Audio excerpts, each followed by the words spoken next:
ಎಲ್ಲರಿಗೂ happy Rakshabandhan once again all brothers. ಜೈ ಸೀತಾರಾಮ್. ನಾನು ಬಿಂದು.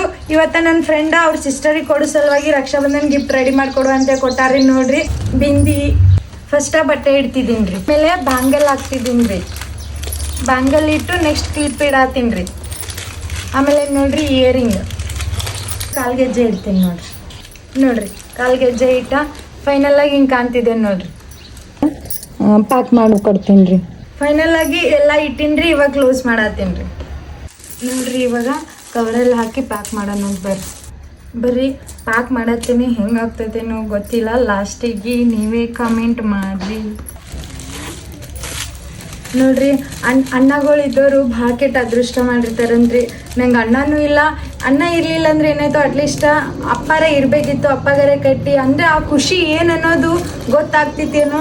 ಬಟ್ ದುರಾದೃಷ್ಟ ಎಲ್ಲರೂ ಕೇಳ್ಕೊಂಡು ಬಂದಿರ್ಬೇಕಲ್ರಿ. ಬಟ್ ನನ್ನ ಅಣ್ಣನೂ ಕೇಳ್ಕೊಂಬರ್ಲಿಲ್ಲ, ಅಪ್ಪನೂ ಕೇಳ್ಕೊಂಬರ್ಲಿಲ್ಲ. ಇರಲಿ, ನನಗೂ ಯಾರಾದರೂ ಅಣ್ಣ ತಂಗಿ ಅಕ್ಕ ತಮ್ಮ ನೋಡಿದ್ರೆ ಅನಿಸುತ್ತೆ ಫ್ರೆಂಡ್ಸ್. ಯಾಕಂದರೆ ನನಗೂ ಇರಬೇಕಿತ್ತಲ್ಲಪ್ಪ. ಅಂದರೆ ಮನೆ ಜವಾಬ್ದಾರಿ, ಅಪ್ಪ ಬರ್ತಾನನ್ನೋ ಭಯ, ಅಣ್ಣ ಅದಾನನ್ನೋ ಧೈರ್ಯ ಎಲ್ಲ ಒಂದು ಕಡೆ ಅನ್ಸುತ್ತಾ. ಎಷ್ಟು ಬೋಲ್ಡಾಗಿ ನಿಂತ್ರೂ ಅಂದ್ರೆ ಧೈರ್ಯ ಹೇಳೋಕ್ಕಪ್ಪ ಅಣ್ಣ ಇರಬೇಕು ಅಂತ ಯಾವಾಗಲೂ ಅನ್ನಿಸ್ತೈತಿ. ಇರಲಿ ಅದು ಅಣ್ಣ ಅಪ್ಪ ಅಕ್ಕ ತಮ್ಮ ಇಲ್ಲದವ್ರಿಗೆ ಗೊತ್ತು ಅದು ಪೇನ್ ಏನಂತೇಳಿ. ಎಷ್ಟು ಅಳಬಾರ್ದು ಅಂತ ಅಂದ್ಕೊಂಡಿದ್ದೆ, ಬಟ್ ಏನು ಮಾಡೋಕ್ಕಾಗಲ್ಲ. ಅದು ನಮ್ಮ ಪೇನ್ ನಮಗೆ ಗೊತ್ತಾಗುತ್ತೆ. ಇರ್ಲಾರ್ದವ್ರಿಗೆ ಭಾಳ ಕಷ್ಟ ಅನ್ಸುತ್ತೆ, ಏನು ಮಾಡೋಕ್ಕಾಗಲ್ಲ. ಬಟ್ ಯಾವತ್ತು ನನ್ನಮ್ಮ ನನಗೆ ಹುಡುಗ ನನಗೆ ಬೆಳೆಸಿದಾಳೆ ಫ್ರೆಂಡ್ಸ್. ನನ್ನ ತಂಗಿಗೆ ನಾನೇ ಅಣ್ಣ ತಮ್ಮ, ನಮ್ಮಮ್ಮಗೆ ನಾನೇ ಗಂಡಸ ಮಗ. ಇನ್ನೂ ಮಾಡೋಕ್ಕಾಗಲ್ಲ, ಹಣೆ ಬರಲ್ಲ.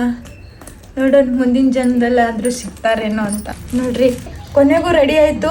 ಎಲ್ಲ ಅಕ್ಕಂಗಿಯರಿಗೂ ಈ ಥರ ಗಿಫ್ಟ್ ಸಿಗ್ಬೇಕಂದ್ರೆ ವೇರ್ರಿ. ಮತ್ತು ನಿಮ್ಮ ಅಣ್ಣ ತಮ್ಮಗಳು ಏನು ಕೊಟ್ಟಾರ, ನೀವು ಅಕ್ಕಂಗಿಯರಿಗೆ ಏನು ಕೊಟ್ರಿ ಅಂತೇಳಿ ಕಮೆಂಟ್ ಬಾಕ್ಸಲ್ಲಿ ಕಮೆಂಟ್ ಹಾಕಿ. ಎಲ್ಲರಿಗೂ ಹ್ಯಾಪಿ ರಕ್ಷಾಬಂಧನ ಆಲ್ ಬ್ರದರ್ಸ್.